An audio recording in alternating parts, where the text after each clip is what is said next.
Assalamualaikum, perkenalkan nama saya Kinanjani Salaras Putri.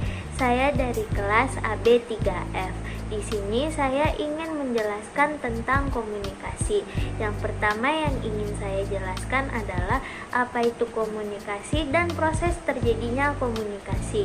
Komunikasi adalah proses penyampaian suatu pesan ataupun informasi yang dilakukan oleh dua orang atau lebih, seperti individu ke individu, individu ke kelompok, ataupun kelompok ke kelompok.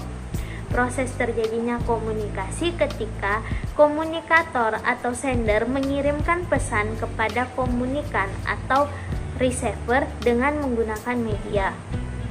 Media sangat diperlukan dalam proses komunikasi, yaitu sebagai aplikasi penyampaian pesan.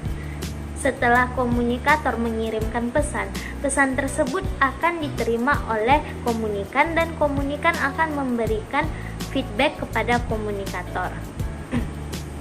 Selain itu, ada yang namanya encoding. Encoding adalah proses berpikir yang dilakukan oleh komunikator sebelum mengirimkan pesan. Dan ada juga yang namanya decoding. Decoding adalah proses penafsiran pesan yang dilakukan oleh komunikan. Proses komunikasi tidak selamanya berjalan dengan baik. Jadi ada yang namanya noise. Noise adalah gangguan terhadap proses komunikasi. Yang kedua yang ingin saya jelaskan adalah kriteria yang harus dimiliki oleh komunikator dan komunikan. Yang pertama yaitu keterampilan komunikasi. Keterampilan komunikasi ini ada 5, yaitu berbicara dan menulis untuk komunikator, mendengar dan membaca untuk komunikan, dan yang kelima adalah ide-ide. Contohnya ketika komunikator ingin menyampaikan pesan, pesan tersebut harus disampaikan dengan jelas dan tidak berbelit-belit agar komunikan mengerti dan tidak terjadi kesalahpahaman. Yang kedua adalah sikap.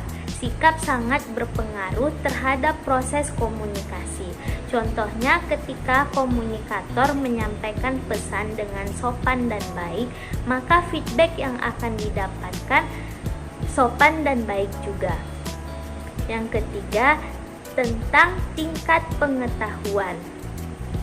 Komunikator harus memiliki pengetahuan yang luas sehingga dapat menyampaikan ide-idenya dengan mudah dan dapat memilih kata-kata dengan mudah juga. Begitupun dengan komunikan, agar komunikan dapat merespon dengan baik. Contohnya ketika komunikator menyampaikan pesan kepada orang yang pendidikannya lebih tinggi darinya, maka ia harus menyesuaikan kata-katanya agar dapat dipahami. Yang keempat, ada sistem sosial. Sistem sosial adalah lingkungan. Lingkungan juga sangat berpengaruh dalam proses komunikasi. Contohnya lingkungan pekerjaan, lingkungan sekolah, ataupun lingkungan tempat tinggal. Yang kelima adalah budaya. Budaya sangat berpengaruh terhadap proses penerimaan ataupun penyampaian pesan. Contohnya ketika komunikasi dilakukan oleh orang Jawa dan orang Batak. Yang pastinya berbicaranya orang Jawa akan lebih lembut dan halus, sedangkan berbicaranya orang Batak akan lebih kuat dan tegas. Yang ketiga yang ingin saya jelaskan adalah komunikasi verbal dan komunikasi nonverbal. Komunikasi verbal adalah komunikasi yang dilakukan dengan tulisan-tulisan, ucapan-ucapan, ataupun dengan huruf-huruf, baik itu secara langsung maupun tidak langsung. Komunikasi nonverbal adalah komunikasi yang dilakukan dengan menggunakan bahasa isyarat, gestur tubuh, simbol-simbol, ataupun dengan mimik wajah. Yang keempat yang ingin saya jelaskan adalah 2 contoh perbedaan budaya dalam komunikasi nonverbal, khususnya dalam dunia bisnis.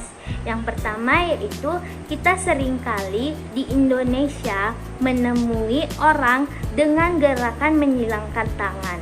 Silangan tangan kadang terjadi di saat presentasi atau rapat bisnis, yang artinya mereka tidak menyetujui ide tersebut.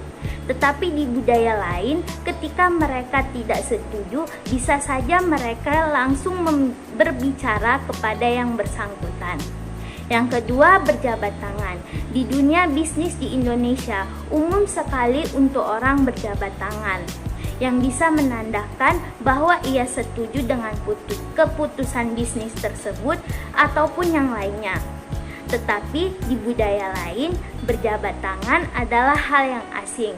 Mereka bisa saja menggantikannya dengan melambaikan tangan ataupun dengan menunduk. Nah, segitu saja penjelasan dari saya.